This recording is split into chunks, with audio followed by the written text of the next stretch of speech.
Hello, everyone. It's wonderful to be here with all of you to celebrate Volume 7 of the Posen Library here with Professors Israel Bartal and Kenneth Moss, the co-editors of Volume 7. My name is Avery Robinson. I was an editor with the Posen Library for over half a decade, and I worked with Ken and Yisrael on this volume.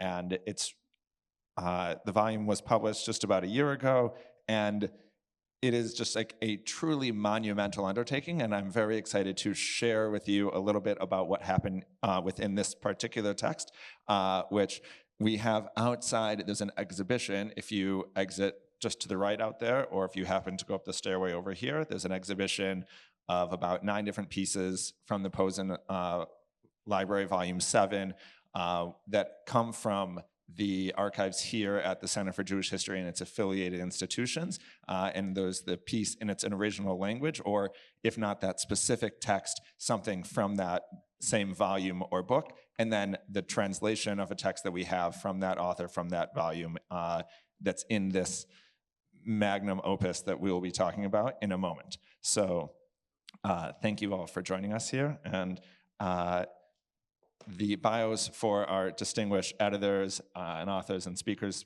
here are actually in your booklets. So rather than read everything about all their many accomplishments or just a small segment of them, in fact, we're just going to jump into the content because that's really why you're here. So Ken and Yisrael, just like, it's so great to have you here. Yeah. It's good to see you again. Avery is the unsung, well, actually the semi-sung, but it should be sung even further, the third editor of this volume, so. Thank you. So before we actually dig into the texts that are here, and there are many texts, there are over 1,000 different items that we have included in this volume, I wanted to just bring it back and talk about the framing of what you have here and the title that we have for this volume, which is National Renaissance and International Horizons, 1880 to 1918. So I was wondering, Ken, if you could speak a little bit about the International Horizons, and then Yisrael, after that, National Renaissance, and we'll just ping pong back and forth for a little bit. Oh, great. I mean, I think we could say this is the first era since Hellenistic times when very large numbers and soon masses of Jews in every community around the world, to varying degrees, redirected their hopes, their sensibilities, their tastes, their aspirations beyond the framework of their version of Jewish tradition, and in some cases beyond the framework of Jewish community itself, toward ideas, toward values, toward visions of what it meant to cultivate a self that they were quite openly and frankly drawing from the rapidly changing world around them. I mean, the great historian Yaakov Katz, one of your teachers, I think, famously said the Haskalah is this first moment since the Hellenistic era when it's not that the first moment when Jews draw on the world around them. On the contrary, of course, Jews have done this forever, but do so quite explicitly acknowledging their sense that the world around them had more to offer than Judaism itself, and that Judaism had to go back to school, had to be systematically informed by the achievements of the peoples around Jews. And I think that our period is one in which that horizon of widening consciousness that one can choose whatever one wishes to do with one's Jewishness, including leave it, that becomes something common to masses of Jews, with all sorts of implications, quite productive implications for Jewish culture, and also kind of destructive implications, depending on how you look at it. Maybe Yisrael. Why national renaissance? Why national renaissance? Following Ken's words, I would say that it all has to do with redefining Jewish identity. It's the first time ever since late antiquity that members of Jewish society, individuals or collectives, had to redefine their identity lest Jewish continuity would stop. As simple as that, due to the challenges of modernity. The horizons mentioned by Ken had also a very negative impact as far as Jewish continuity as a collective group was concerned. So one of the major, if you like, achievements of Jewish society all over the world, but especially in the old places, that is Eastern Europe, Central Europe, and the Mediterranean, came up with alternative definitions of Jewish identity that had to do with kind of recreating or even reinventing Jewish identity as far as language is concerned, as far as culture is concerned, as far as everything Jewish is concerned. And there was no one national renaissance. Actually, one should talk of a variety or even a diversity of national renaissances, because it's not only Zionism. Usually people have in mind that Zionism is Jewish nationalism. Actually, much more than that. Like ideas of Eliezer ben Yehuda of our time, that a Hebrew nation should kind of resurface based on biblical Hebrew and Jewish history, the way he read it in a most secular manner.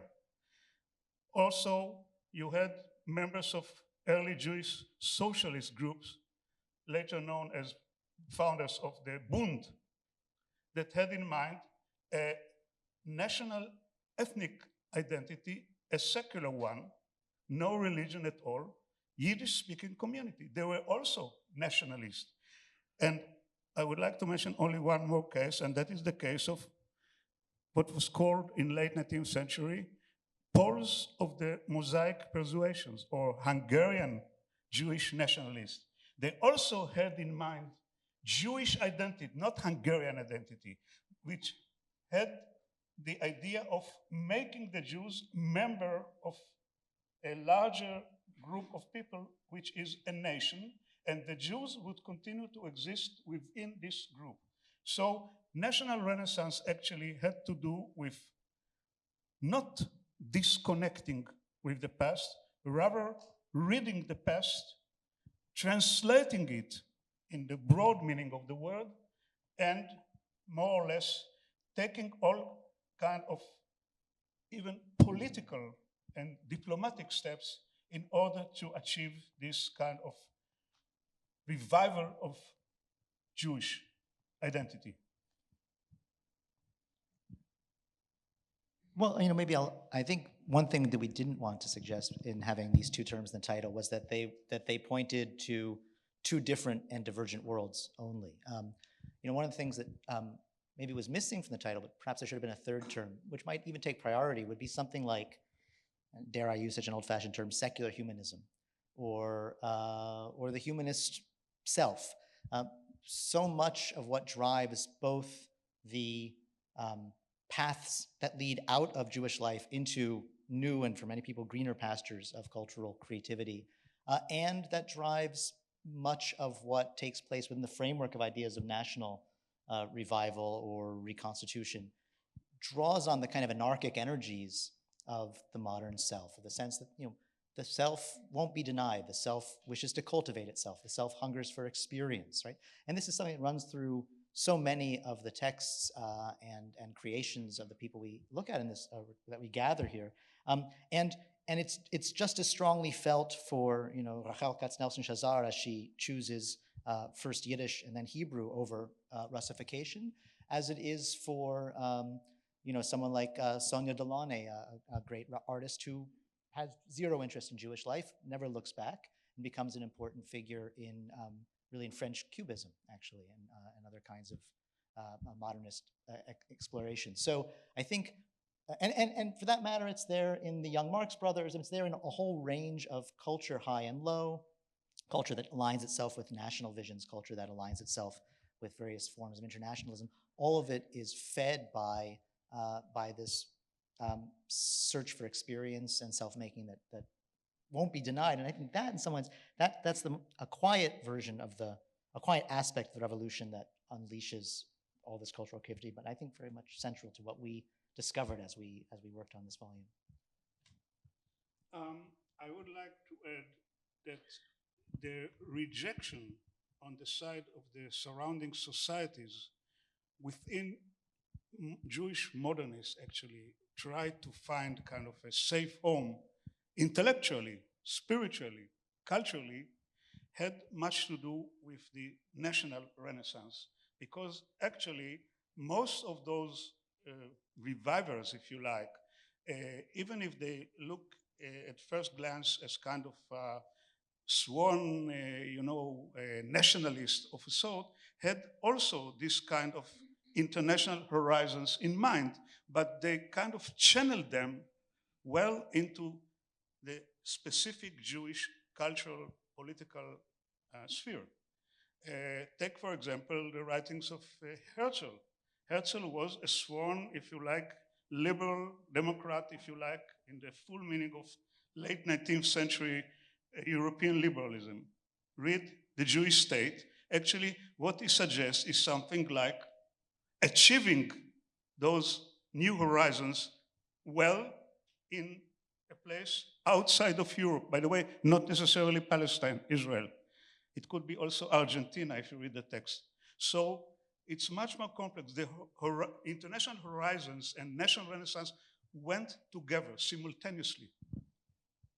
Thank you. There are so many avenues to dig deeper into that. And I think bringing up Shazar, or Katznelson, Shazar, Sonia Delone, and Herzl gets us into some of the characters that we're going to find within this massive text. So I want to dive into that a little bit and just note that in this book, there are over 700 written texts and over 300 images. It is an incredible text just to open to any random page.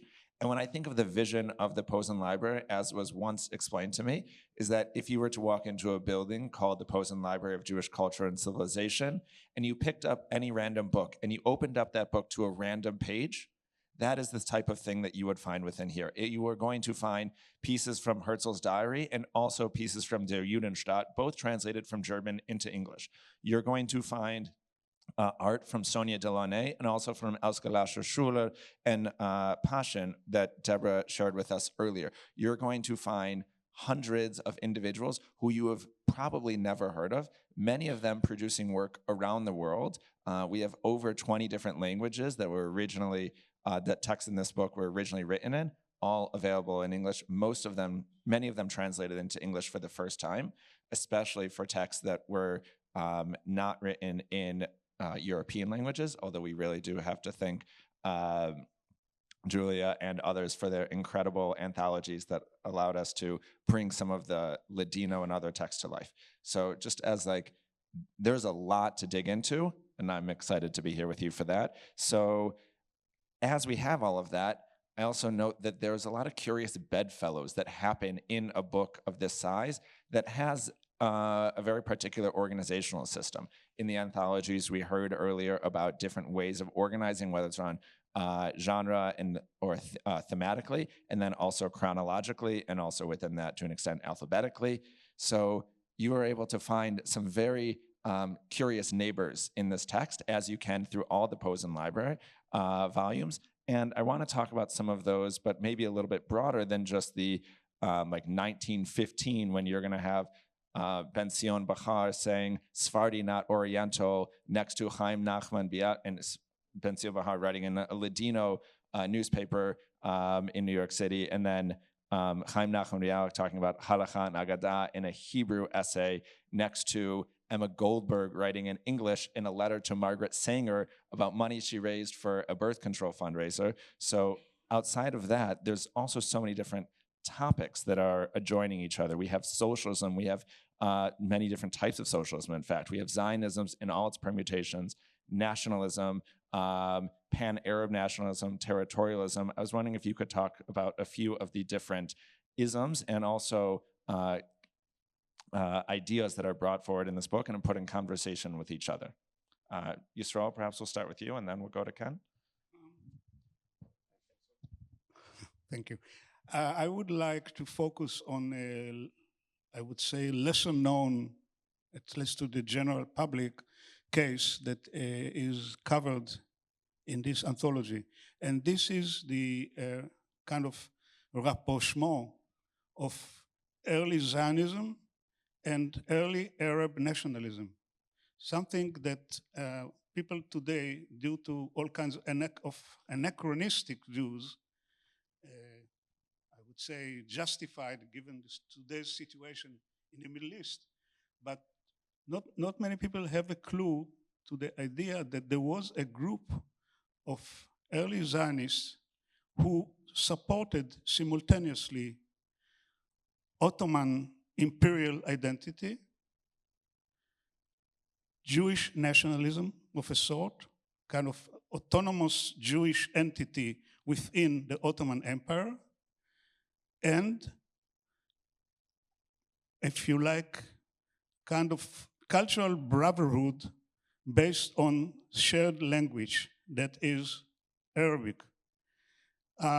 We have a case, by the way, much more surprising, I guess, for some people, would be of a woman by the name of Esther Moyal, who studied at the University of Beirut. She studied French. She translated French literature into Arabic, classic Arabic, literary Arabic, not colloquial dialect. She married a Jewish doctor, medical doctor, with whom she went to Constantinople and joined a group of Arab nationalists, some of them Christians. And together they contemplated kind of an, if you like, imperial Ottoman identity in which autonomous groups of ethno-religious groups in the empire would have kind of recognized national identity. Just to finish this very interesting story, let me mention the fact that she was also a feminist, well, probably the early feminist in Beirut, preaching Arab women of the bourgeois class her ideas. She actually combined something which was very typical of early 20th century Mediterranean Jewish elites. Coming from the upper crust of Jewish Mediterranean society, not Sephardi, I'm talking of Arabic-speaking groups, being exposed to European Western culture, being educated in university, and more or less combining with parallel groups of people of non-Jewish minorities in the Mediterranean. So this is only one example of a much wider group. I have in mind also other women, but I'm not going to mention now, because I wanted to include another woman, but due to the lack of space, we dropped the other one, whose name was Shulamit Halevi, later on cantor, who many years later served as a nurse in Hadassah, American Jewish Organization Hospital in Jerusalem. Yeah. Well, you ask about conversations and bedfellows, which suggests a kind of intimacy. I'll say a few words about some conversations I think are central here and are really were conversations across space and across languages. But I want to begin a little bit off Tzolachas just to underscore one other thing, which is that the book is also full of conflict. I mean, this is an era of tremendous conflict. There are people in the book that would have crossed the street to avoid each other, at the very least. People in the book who were truly became blood enemies, and people in the book who, when they had power in the Soviet Union, put other people in the book in jail. You know, so it's not. I mean, this is not an era of brotherhood, and I want to. I wanted to underscore some of the conflicts you will find here, not only the conflicts you might imagine along the political lines we've laid out amongst these camps. I'm very proud to say, I think this is, but I can't take full credit for this, nor can Yisrael. We should acknowledge Yoni Meir's work. This book, I think, has probably the most important selection of ultra-Orthodox writing including polemical writing as well as halachic and Kabbalistic, pietistically infused writing, of anything I can think of in English. So you can find quite a lot of anger, conflict, and irreconcilable visions in this book. Having said that, a couple of the conversations that I think are really are worth remarking.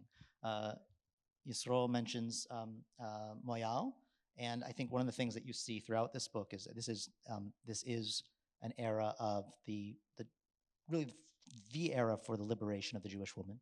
I mean, this is a moment not only when women explode onto the page and into all genres of cultural life, but force their way in and become and insist on voice. And of course, not accidentally, it's an era in which questions of the role and rights and place and possibilities of the woman and the very term feminism itself make their way into global discourse of all sorts.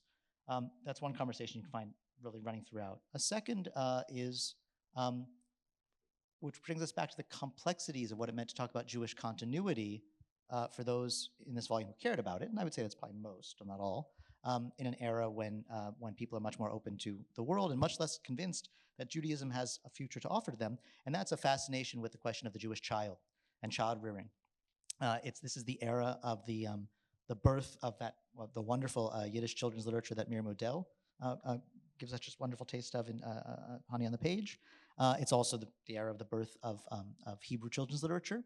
And it's an era in general when the education of the child, the question of what families can offer in the absence of community, what communities can offer in the absence of family as a primary generator of Jewish identity and identification, becomes central to everybody's concerns. You'll find fascinating texts in this educationally directed text, but also intimate text. There's a wonderful, fascinating letter to my mind between a minor Hebrew, Yudchet Ravnitsky, a figure of some significance in the Hebraist and Zionist endeavor, but best known really as Bialik's close friend. And it's a letter to Zalman Shneur, a leading Hebrew and Yiddish writer of the time, in which Ravnitsky remonstrates with Shneur about Schneur's choice not only go live in Paris rather than remaining in the sort of East European sort of lap of Hebrew and Yiddish culture, but to basically, as Ravnitsky sees it, neglect his children's education, not teach them Hebrew, not teach them Yiddish.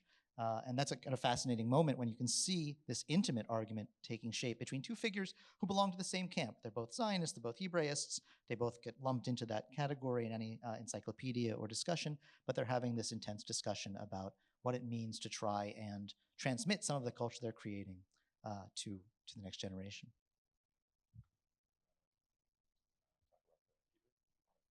Okay. I'm excited to go back to Zionism because I feel like that is a conversation that has been rather popular these days.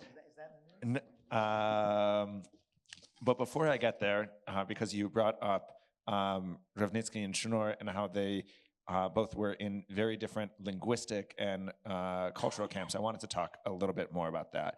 And to do that, I want to just share that one of the great joys that I had working on this volume was being able to sit with Professor Bartal in his office in Jerusalem, and then also his home with Nira. And for like 2.5 years, and I don't think there was a meeting that we had where we didn't speak in at least 4 different languages. Which is to say, I probably missed a lot of really important content. Only 4? Yeah, no, minimum 4. But I probably missed a lot of content, and any errors that happened in this book, I take full blame on my lack of linguistic skills. And so it was just like opening into this world of both your knowledge and also this world where as people were migrating all over, and also they lived in a town where there was Lvov that had depending on the year, not even the decade, but on the year, it could have been Austro-Hungarian, it could have been the Russian Empire, it could have been Poland, as Anita had mentioned earlier, that you have incredible conversations across languages. And we also have in this moment a profusion of production within particular languages. And so I wanted to speak a little bit more about the expansion, or hoping you can speak on the expansion and transformation of those languages. And we're just going to throw a few numbers out there. So In this book, we had over 220 texts that were originally written in Hebrew,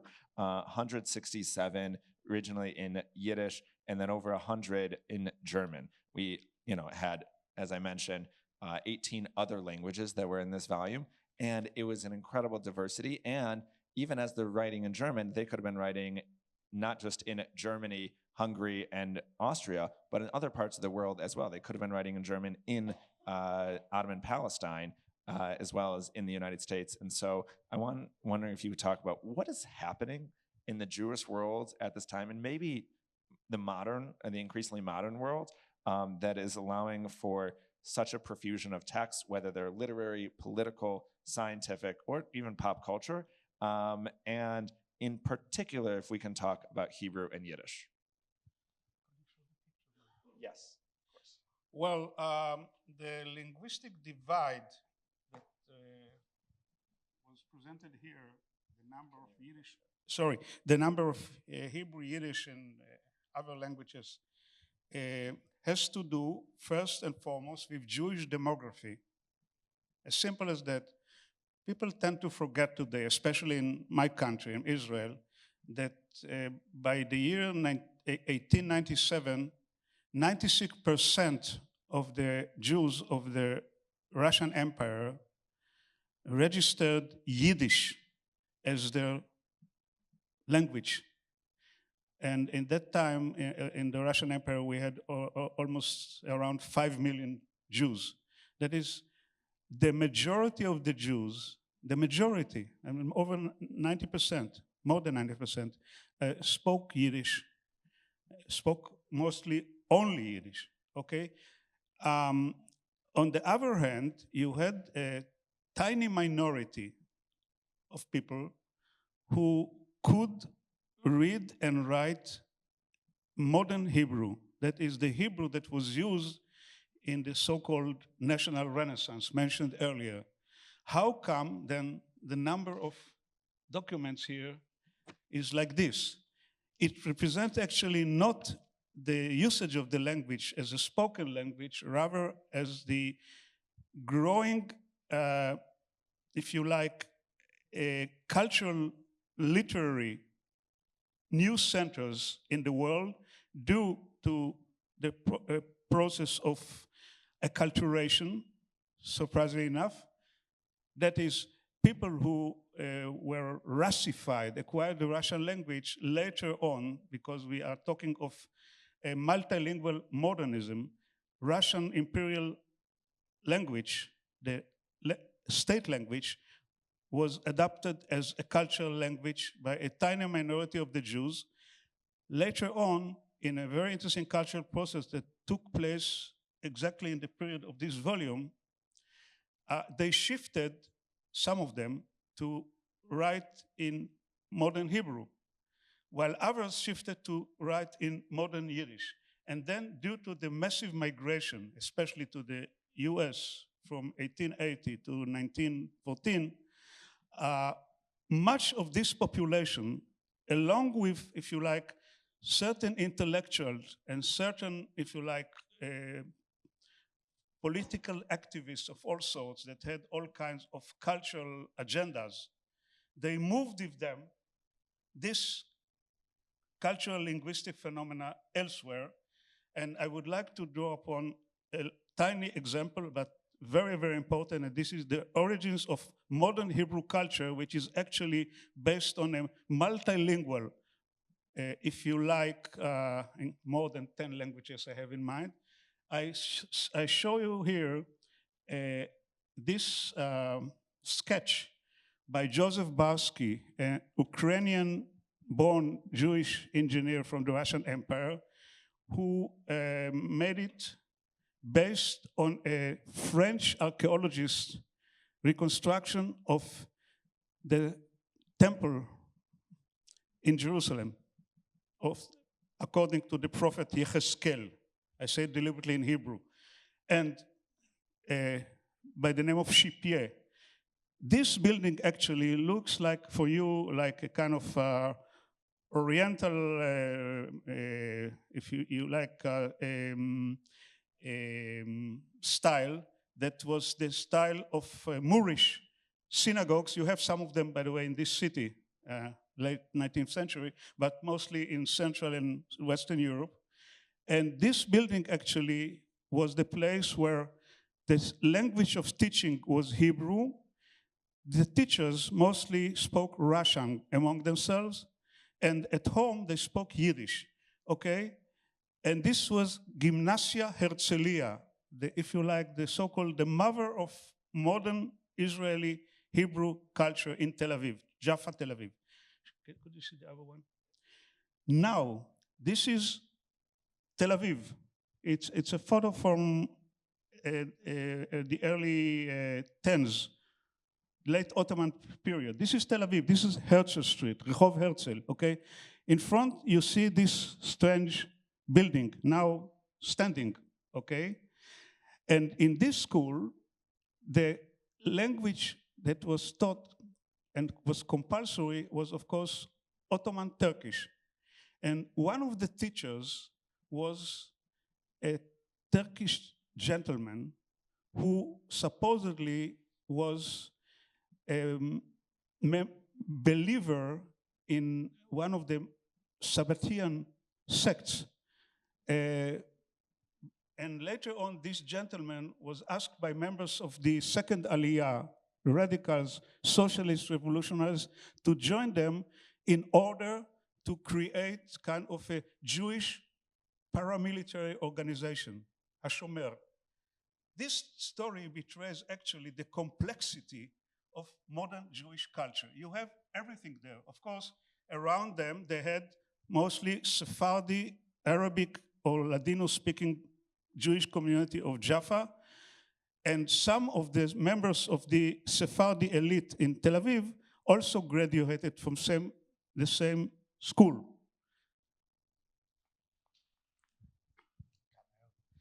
I think, I'll say a few things about language, but I think it has to be connected to both genre and the massive expansion of the genres people wanted to consume and discovered in this period.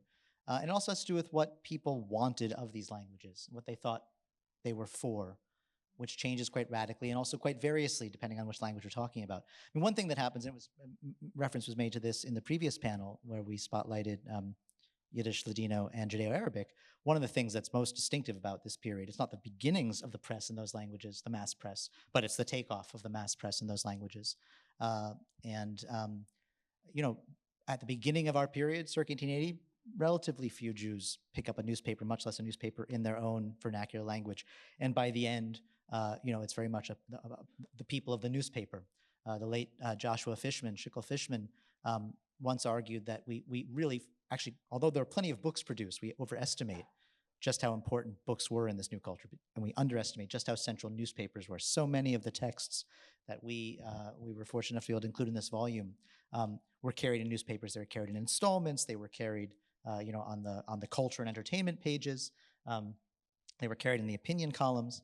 So at some level, part of what defines the presence of those languages is that whatever their older functions within a traditional framework were, those continue, and then you get this doubling and redoubling of their expansion of their functions.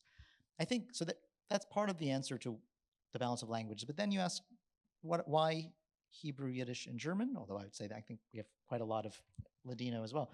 I think another thing that happens in this period is that some substantial number of people invest certain Jewish languages with tremendous ideological significance, right? The languages themselves become a target of cultivation, as I said, it's, and to hark back to Miriam's work, this is the era when, it's not the era when people first started talking to their kids in Yiddish, right? People have been talking to their kids in Yiddish as long as they were Yiddish-speaking Jews. It's the first era when you have a substantial number, probably a minority of such people, but not a negligible minority, who think, I want my kid raised as a modern, secular person, but in Yiddish. And I need whole genres for that purpose. I need whole, new forms of creativity that had never preoccupied me before.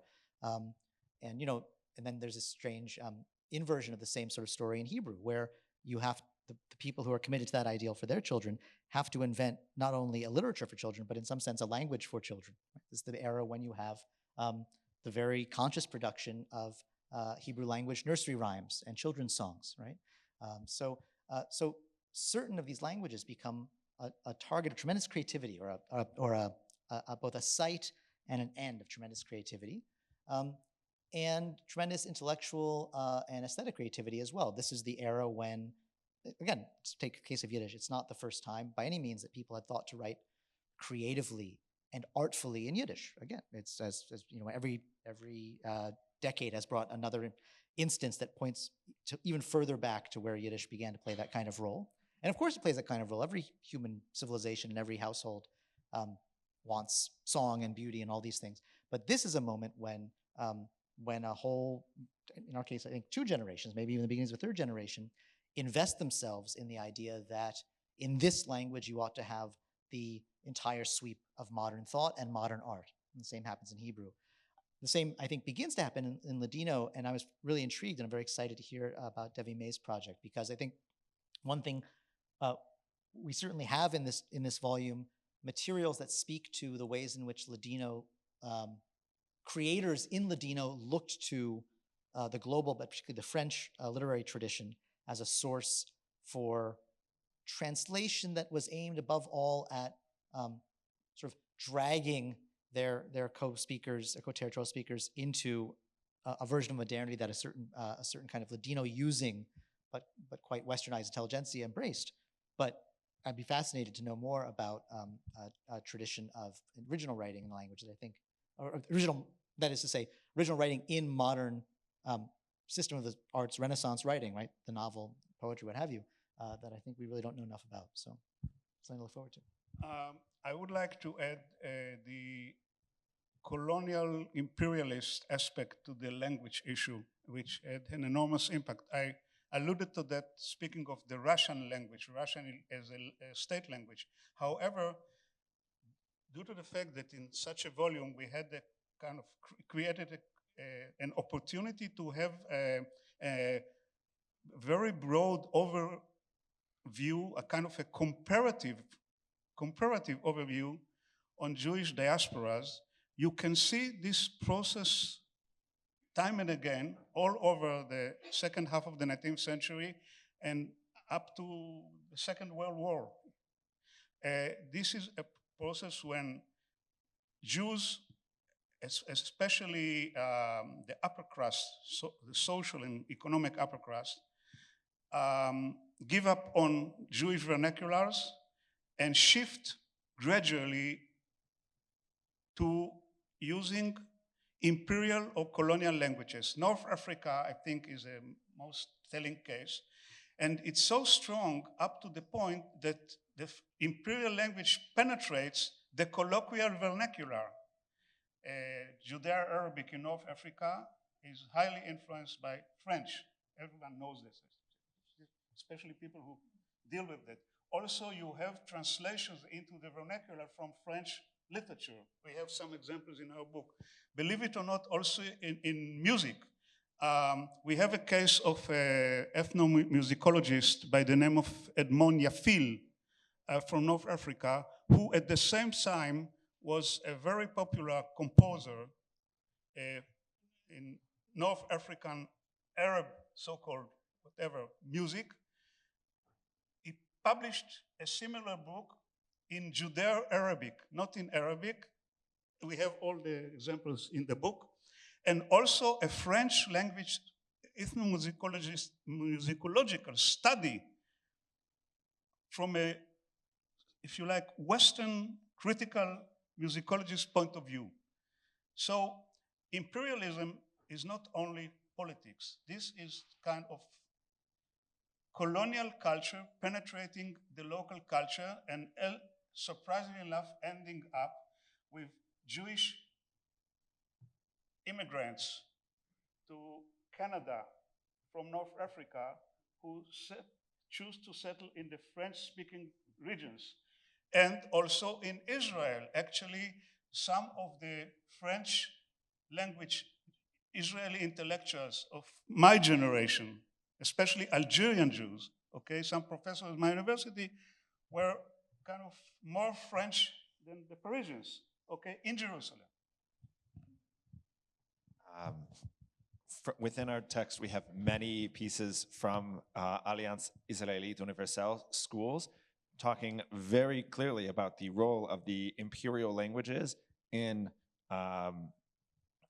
these Jewish communities, and also how we even have a text from an AIU school in Jerusalem that was distinctly like non-Zionist Jewish school from the international community of like Francophiles who are educating in Jerusalem and very much against the whole Hebraization that is happening within the Ottoman Palestine at the time. So there are so many conversations happening.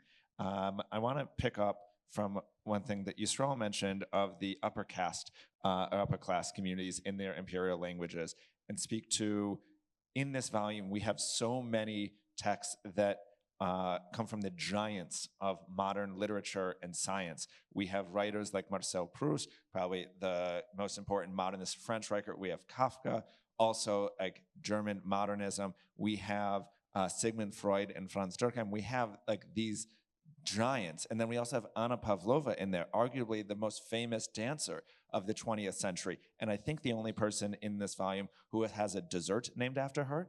And so, you know, like these are giants. And this book has so much popular culture that was created and designed and developed for the masses. Much of it was in these vernacular languages, not only in the imperials.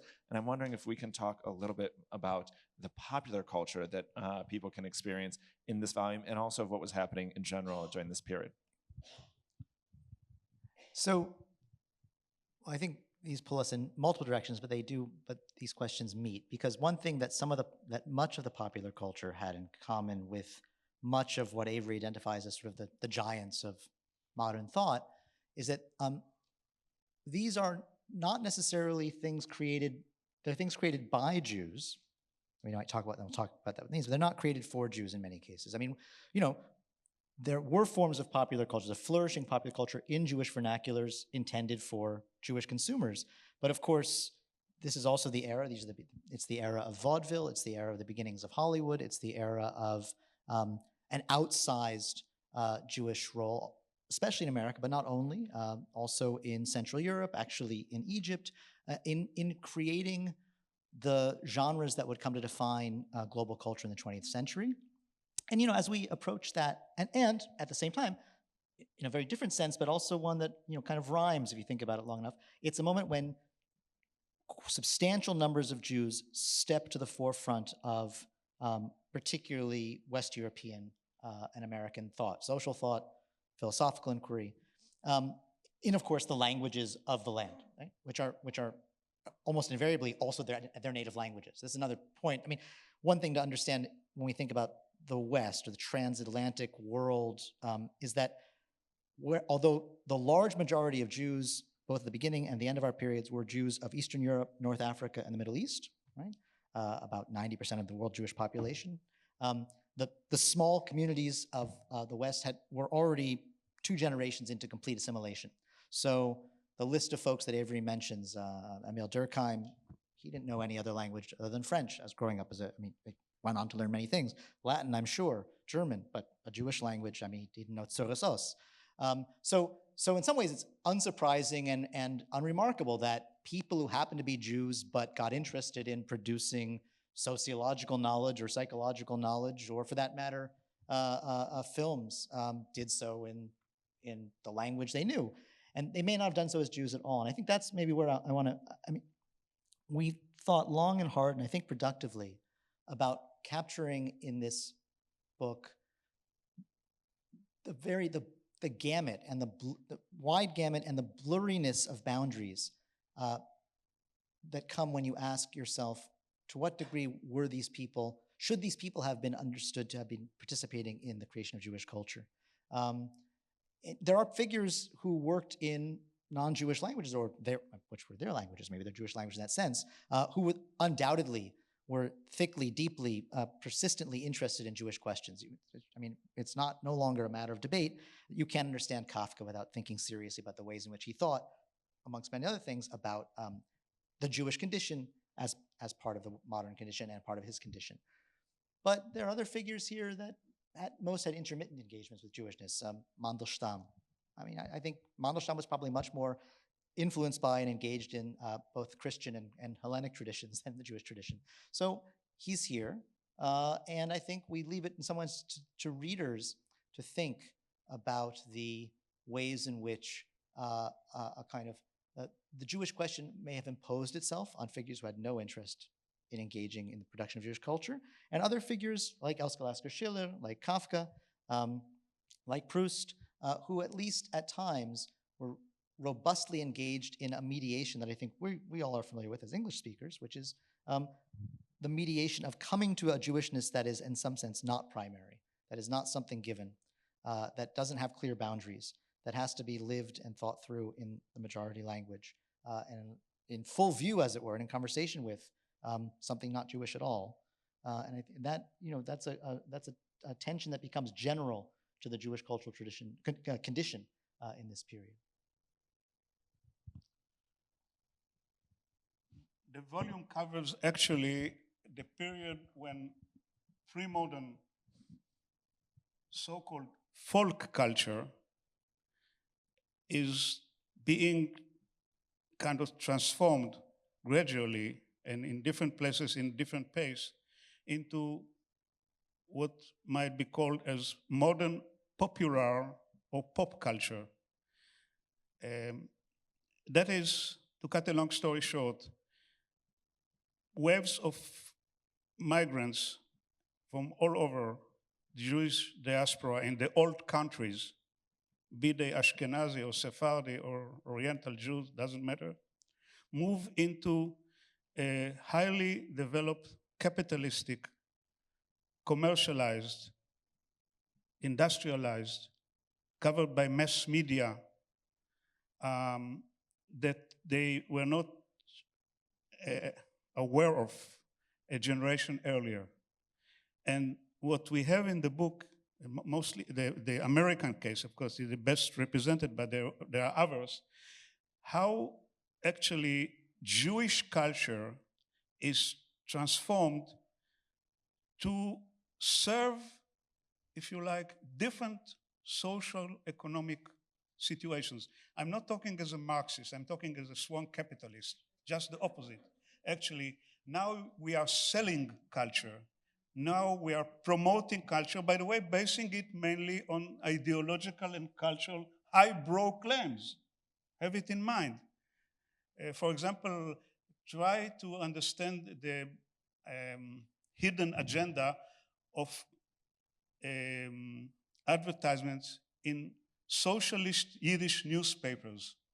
And you will see immediately that it's a kind of ideological-minded agenda using capitalist mass media systems. For example, one last thing is that some of the low-brow culture is claimed by highbrow intellectuals to be the people's culture, especially with radical movements, and the case is not unique for the Jews, by the way. This is one of the curses of what I call cultural studies, okay?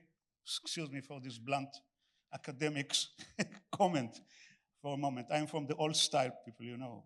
So in a nutshell, what I would like to say is that, for example, we have a wonderful Yiddish popular writer by the name of Shomer Shaikevitz, okay, who wrote novels, Yiddish novels in the hundreds, if not in the thousands, I think several hundreds, okay? And they were so popular that they were sold out every weekend, you know, even in newspapers. He, of course, ended up in New York and made a fortune out of that, and read his memoirs, how he made his, career, shifting from being a maskil writing in Hebrew, books that nobody ever read except for me and some of my colleagues, and how many hundred thousands of people read his stuff, okay? And everyone, including Sholem Aleichem, we have this in the volume, blamed him to be a Schundreiter, okay? Okay. Okay, trash. Okay, you're English. Okay, my Schund. Okay, Yiddish. Okay, whatever. Later in the years, some socialist Soviet critics claimed him to be the real voice of the people's culture and read into his writings everything you have in mind, including, the pure culture of the people, narod, if you like, okay, going back to radical Russian ideologies of the late 19th century, etc., etc. So the story is so complicated, and the issue of highbrow and low and stuff like that, you can learn much only by reading the sources, how complex it is and how one cannot come up with one kind of, definition. Thank you. I'm noticing the time, and I want to indulge everyone here who has a question that Trey has a microphone walking around and is able to share. So perhaps we'll give it to the gentleman in the middle here in the blue sweater, and we'll work our way. No. We should use the microphone. No. Oh, how many more volumes in the Posen library? There are 3 more volumes that are currently on their way to being published that happen to cover the years 330 BCE all the way up to 1500 of the Common Era. So 3 volumes covering a very large span. Volume 2 covers the Rabbinic era, 333 to I believe 600 CE, and then volume 3 covers 600 to 1250 or 1200. 1200, thank you, great. And then volume 4 covers 1200 to 1500. So those volumes, just get excited. They're on their way. Volume 2, I was told, should be coming out in August, so you don't have to wait that long for another opportunity to learn more. I also want to acknowledge, as Trey brings the microphone to whoever has the next question, which over in the back, or over in the middle, that in your pamphlet, there is a QR code. Please go to the Posen Library website. You do not need to carry around this incredible book. It is totally worth it. Highly recommend it. The visuals here are stunning, and everything's available online. Once you register, it's free to register. It's all there. It's great. That's a great segue, Avery. Thank you very much. Because we are constantly thinking about how the best way is to present the images on the website, because the images are part of what makes the Posen Library collection so special. So I wanted to ask all 3 of you, because I know Avery was very involved in the images too, what that process was of collecting the images, why you chose the ones you did, if there were any that surprised you, or if when you were approached about doing this volume, you said, oh, if we have an unlimited budget and print space, I want this particular image, it's sticking in my head and it is emblematic of this period and I need to have it. So was there anything about the images that particularly resonated with you? Yeah, well, actually, if I might use the question to do something else and then come back around to the question, I want to take the opportunity to acknowledge the incredible team of advisors and consultants that were involved in this book and that we relied quite, because you remind me, because Richie Cohen was an incredible source of information and insight and expertise on the visual arts. I want to acknowledge Julia Cohen particularly for going above and beyond, really just bringing us wonderful Ladino sources, and also she sort of mobilized her own team of folks working across the Mediterranean, which I think involved Brian Roby as well. So this was quite a number of people brought incredible expertise. Even my dear mentor here, and certainly I myself, Ania Cotton, even Yisroel Bartal doesn't know 20 languages. Fair? So, I mean, at least not Hungarian, right? So, I mean, so we had an incredible number of consultants, including, Richie Cohen was really key there for the visual arts. I want to say one other thing about the visual arts here. They're divided into 3 sorts. There's engagement in the fine arts tradition. And one of the things that's exciting about this period to me, that's one of the things that drew me to this project, I suppose, is this is the moment, certainly the first moment, perhaps the last moment, when not only are many Jews involved in the fine arts, but you have the crystallization and to some degree experimentation with the idea that Jews will have their own plastic arts tradition, that there will be a Jewish art just as there is a Russian and German and French visual arts and fine arts tradition. its products are brilliant and fascinating. Right? You can think of here, this is the era when Chagall and Lissitzky throw themselves into this idea quite briefly in the case of Lissitzky. So that's one aspect of it. But I want to note another thing about the visual arts. There's an incredible material culture section, which, among other things, I think we've both, Israel and I, have emphasized the lure and allure of the new in this period. But I do want to underscore that traditional forms of cultural creativity remained robust and also were informed by and cleverly made use of the modern. And you'll find in the material culture section some incredible works of art done in the classic modes of ritual objects one uses. Some of the really truly great Yemenite silversmithing, an amazing Basamim Pushke in Samim box in the form of a locomotive, which they should be selling here in replica form. It's wonderful. I would buy it myself, no question. So it's it's a feast, a visual feast to look in this book. I would like to say only a word on the image I like best. It's a black and white image on page 1158, okay? A calendar, a multilingual, a calendar printed in Tzfat, Safed, Palestine, in the year 1914, just before the beginning of World War I, in, believe it or not, 4 languages: Yiddish, Hebrew, French, and German. And it's not just a calendar, it's an almanac. So you have all kinds of educational things that the printer or the publisher, who was a member of the so-called Old Yeshuv, the old Jewish community, the Orthodox community, Ashkenazi one, had in mind, both for observant Jews, the way he understood what's observance, okay, or his rabbi, he was a Chassid, and also he had to sell it to the colonies around, the early modern colonies of the first Aliyah, like Rosh Pina.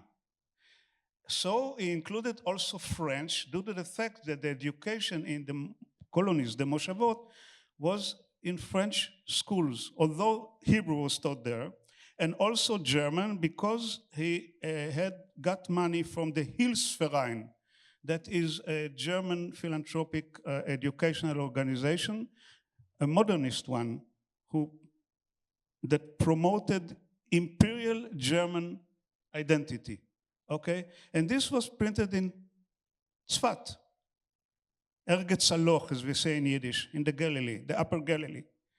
So it gives you a clue, this little thing, how complex is even what we think of traditional, pre-modern, Orthodox Jewish society in such a remote place such as Tzfat, Upper Galilee, which is now bombed by the Hezbollah, by the way, if you do not identify the place. Okay. 2 quick pieces that I feel I would have loved to get more out of in finding the art. One, I happened to attend a talk by the American Sephardi Federation, housed here in the Center for Jewish History, years ago, where one of the fellows, Ruben Shimonov, showed a cover page of a dictionary that was in 7 languages. It was in Bukhari, Judeo, Persian, Turkish, Hebrew, Russian, and I believe one other language. And it was meant as a pocket dictionary for business folk and travelers who were moving between the Judeo-Persian communities and Ottoman Palestine at the time. And so it was all the languages that you would need in order to communicate with anyone on your journey. And I found this image at the very end of our production process, and wasn't able to find the actual object. And so we have a scan of this image. And that is to say that some of the images that we have here and throughout the Posen library more broadly, we don't always have the original, but we have sometimes a scan of that, or of a photo of that. And so that limits part of the resolution that you'll be able to find on the website and in the book. There are also just many other moments throughout the production of this that I was like, wait. You can have an image of this? we have an image in the section on performance art of these steps as part of a dance performance. It was called Tanzstudie. It was a German choreographer, dramaturg, who illustrated what exactly the dance performance was going to look like. And because it was in 1908 or so, there weren't many ways of illustrating that and sharing this with people. And so we have this as part of, this is the modern period, but we think of it as an early modern way of sharing popular culture and also performance art. So these things that you can find in there, also on the website, amazing. I noticed that we are in bonus time, and I'm going to take this to ask one last question of our panelists, and then we are going to go to the reception. But a last question to my Taylor Rebbeim, and in the pamphlet here, we close the description of our session by saying this volume is an essential starting point for anyone who wishes to understand the divided Jewish present. Given everything that we have shared here, I'm wondering if there's something else you would like to add about this book, about how the two of you worked together to produce this book, or about anything from this period that hasn't yet come to bear in this panel. So wherever you want to go, and we have plenty of time in the reception to talk further, but I want to just open this conversation to everyone. It's a question. The sentence started in such a horrible place and in such a nice place. I really enjoyed working with Israel Bartal. I learned a tremendous amount. It was like going to school a second time, and it was an incredible privilege. So thank you, Rabbi Stroll. That's my answer to the nice part at the end of the sentence. The beginning of the sentence, the book is full of horrible things. It ends in 1918. It could have ended in 1921. And I think, we have in here, for instance, a piece from the diary of Alexander Ben Giat, who I wonder, is he linked to Graziella Ben Giat? Husband, there you go. About witnessing two massacres of Armenians during the Turkish genocide of Armenians in the late Ottoman and post-Ottoman periods. It's a bloody book, and 1881 is a starting place for a lot of reasons, but one of them is because it's the moment when mass ethnic violence against Jews in the Russian Empire becomes bursts into both existence and consciousness around the world, and it ends in 1918, which is the first of a sort of 2-year period of the worst mass murder of Jews in a recorded history, at least since the Roman times until the Holocaust. So I don't know. It's a book full of blood and cruelty, and people trying to wrap their heads around the possibility that all of their hopes and aspirations may be for naught. So that's the bad part. So. Well, actually, I really enjoyed working with Reb Binyamin. And by the way, on Kanu, we speak Yiddish. That's a language we use while working on the volume, which is a mechaye, as we say, such a yungach, a young person. Like that. You see, yeah, yungach. No? It's not a nice word, I know. Schmendrick, no, mele. Tov. Azoi weiter. On a more serious note, this has been for me, I think I told Mr. Posen, sent him an email like a year ago, that actually this was the greatest achievement of my life in terms of a Jewish historian. I have to admit to that. But of course, it was and still is a team work. And it was shared by so many people that I can't even name, including some of my teachers, believe it or not. I am 78 years old now, so when I talk of my teachers, we are going to the 90s and over, okay? At the university, I mean. Ending up with the Talmidim of my Talmidim. That means the students of my students of my students, okay?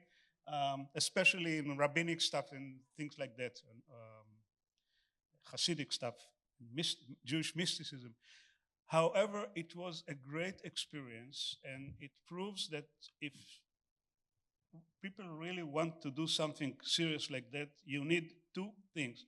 First of all, support, And thanks to the Posen family, we had it. And I think it's a great achievement. I'm not going back to the Talmud like my colleague David said yesterday. I'm just going back. I'm reminded of a project like that, which is not necessarily an anthology, but this is the World History of the Jewish People by Simon Dubnow. I think this is the latest case that I know of someone that tried to cover the whole range of Jewish history. It's incredible. And this is a great achievement, and I hope it will help much. And now, on a more serious note, I think that, I mean, not serious, sorry, on a more personal note. I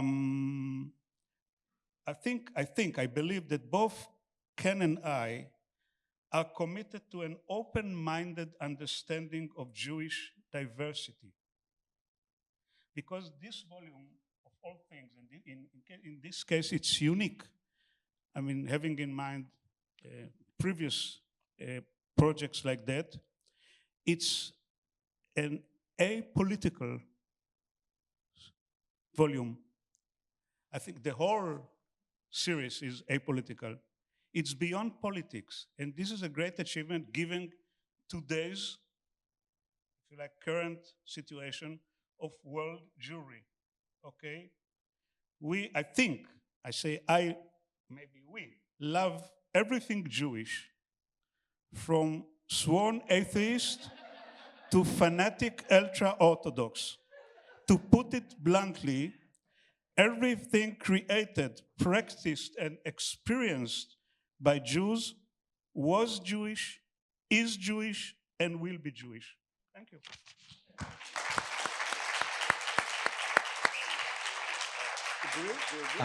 Thank you all so much. Before we adjourn to the reception, Yisrael mentioned that there were so many people who were involved in the production of this volume and in the production of the Posen libraries more broadly, many of whom are here in this room. And so I was just wondering, asking if everyone who has worked on volume 7 or on any other volume of the Posen library, if you could please stand, because these volumes and the work that these gentlemen did rests on all of your shoulders as well.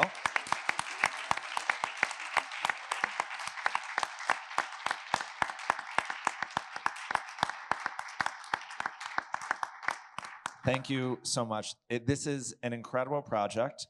I'm very excited to celebrate this here with you, to celebrate the initiative and work and the products of the Posen Library of Jewish Culture and Civilization. So please join us outside for a reception. We're so happy that you can be here. Thank you.